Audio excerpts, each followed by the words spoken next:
पक्ष आणि घरं फोडली तसंच नाती गोती तोडली, त्यांना धडा शिकवायचाय. महायुती सरकारवर टीका करत शरद पवारांनी मतदारांना आवाहन केलं. पवारांनी वृत्तपत्राला जाहिरात देत महायुती सरकारवर सडकून टीका केली आहे.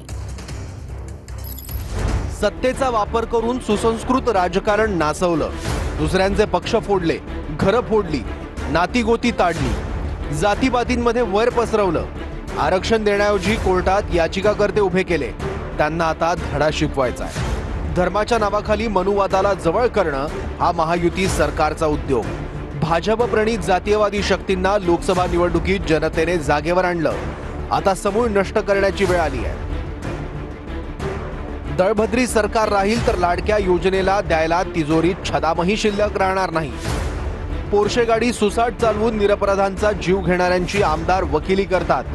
राज्यात इतकं भयावह चित्र. सागर बंगल्यावर बॉस बसलाय म्हणत भाजप आमदारानं गुन्हेगारांना संरक्षण कुणाचं याची पावतीच दिली. आंधळ दळतय आणि कुत्रं पीठ खातय अशी अवस्था राज्यकारभाराची झाली आहे.